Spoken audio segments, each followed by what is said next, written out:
Hello friends, today I'm going to talk about a few journalists as well as YouTubers of our neighboring country Pakistan who are trying to brainwash Indians. And they are milking views, money, subscription, all that and super chats of course. So पहली बात तो ये है कि वो जो करते हैं करें, मुझे फ़र्क नहीं पड़ता, पर इससे हमारे इंडियंस का बहुत ज़्यादा नुकसान हो रहा है. सबसे बड़ा नुकसान ये है कि they impose pathetic slangs and names to our cricketers as well as their own cricketers just to milk views. And these names are so pathetic that if you try to translate it in any language, they will have very vulgar meanings. And they impose such words to cricketers who are pride of the nations, uh, respective nations, whichever nation they belong to, whether it's India or Pakistan, they are pride of their respective nation. And some of the cricketers they uh, undermine are actually very good cricketers who have 30 international tons, 15 international tons, hundreds of wickets. They impose such filthy words to these cricketers who play for the nation and win a lot of matches. There is a whole cycle through which this is carried out. First, they bash their own players throughout the day, and then they assign a very vulgar, filthy name to their own player. For example, you all know what Babar Azam is known, Dash Ka King. So that is he is actually known in Pakistan by that name, and it has come to our country as well. We have also started calling him that name, which is very uncalled for. He is a very good player, probably not a match winner, but of course, he is a very important player for Pakistan. And how they do it? They do it by assigning such name, and then they sow a seed of superiority in Indians, and then Indians kind of get attracted to them because they feel important. So let's say of course many Indians perceive Pakistan as their bitter rivals. Now if appreciation comes from your rival, you will of course feel very attracted to that person who is appreciating you, the rival who is appreciating you, if appreciation comes from. So that is the sense they utilize. They at the very most of them, at the very bottom of their heart, they don't like Indians. That can be comprehended from various statements they give, uh, often on and off the record. But they appreciate us, they appreciate our players, and they do everything just to please Indians.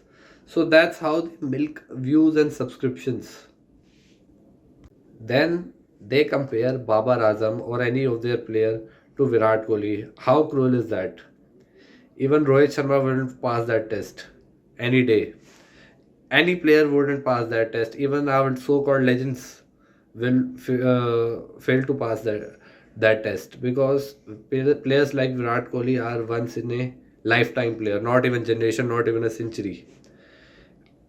So suppose that I'll give you an example. You are a very good student and you are good in many of the subjects, not all, if not all. So and your parents are happy, your batchmates are happy with your performance, and you are satisfied with your performance as well. But suddenly, some section of people stand up and start comparing you with the topper of the class and try to undermine you. How will you feel? Same happens with many of the Pakistan players. Even when Pakistan wins, these guys will find a way to ridicule and bash them, and they will undermine their performance. They will try to belittle them, and this happens every day. Their prime player Babar Azam has 30 centuries. Now, 30 centuries is no joke in the international cricket. Whether it has come against A, B, or C, I know Pakistan doesn't always play with the best of the teams, and even when they play against Australia and England and South Africa, not always their A team shows up. So, but still, if any player who is playing for these countries must have done a lot to get their place, and if someone is scoring a century even against them, then also it's a big deal. And he has got 30 centuries. Again, 30 centuries is no joke. I know not many of them have come in winning cause, but still he plays that anchor role. He is not a big hitter. He gets criticized for strike rate. Everything is fine. But why is he still in the team? The selectors are to be criticized for that, not him. He's just doing his job. They kind of value him and they kind of trust him, and that's probably because he has earned over the years. These guys have no business calling him by such names. Fun part is that these guys behave as if they know everything. They know everything about every player. Once a player fails, they immediately call him Parchi, that he has come from some connections. They know everything about his connection, his background, his childhood, his upbringing. They know everything. Uh, A to Z, they know everything. They are walking encyclopedias.